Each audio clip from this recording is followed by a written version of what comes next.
প্রতি বছরের মতো এবছরও শান্তিনিকেতনের পূর্বপল্লীর মাঠে গত ২৩ থেকে ২৮শে ডিসেম্বর ২০২৫ দিনব্যাপী অনুষ্ঠিত হয়েছিল ১৮২তম পৌষ মেলা। ভ্রমণপ্রেমীদের জন্য শান্তিনিকেতন তো আছেই, তার সাথে পৌষ মেলা যেন এক উপরি পাওনা।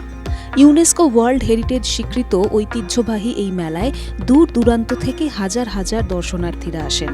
মেলা প্রাঙ্গণ জুড়ে বিভিন্ন শিল্পীরা তাদের নিপুণ শিল্পকলার পসরা সাজিয়ে বসেন।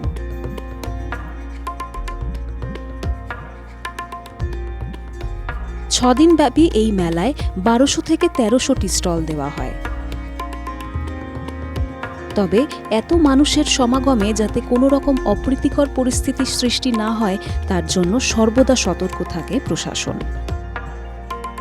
এখানেই শেষ নয়, এত মানুষের ভিড়ে মেলা প্রাঙ্গণ এবং চারপাশের এলাকা যাতে পরিষ্কার পরিচ্ছন্ন ও দূষণমুক্ত থাকে তার জন্য বোলপুর মিউনিসিপ্যালিটির পক্ষ থেকে দুবেলা জলসিঞ্চন করার ব্যবস্থা রাখা হয়েছিল এবং ছিল পর্যাপ্ত পরিমাণে ডাস্টবিন।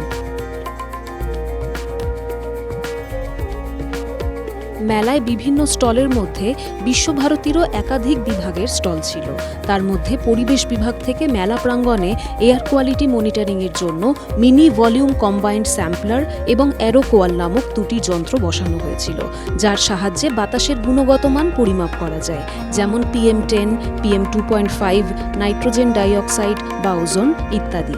এর পাশাপাশি শব্দের মাত্রা পরিমাপ করতে রাখা হয়েছিল সাউন্ড লেভেল মিটার। বিভিন্ন পরিবেশ বান্ধব সামগ্রী দিয়ে তৈরি ঘর সাজানোর বা নিত্য প্রয়োজনের নজরকাড়া জিনিসপত্রের সম্ভার মানুষকে প্লাস্টিকের দ্রব্য ব্যবহার থেকে দূরে রাখবে বলেই আশা করা যায়। সব মিলিয়ে পৌষ মেলা প্রাঙ্গণ ও আবহ ছিল পরিবেশ বান্ধব।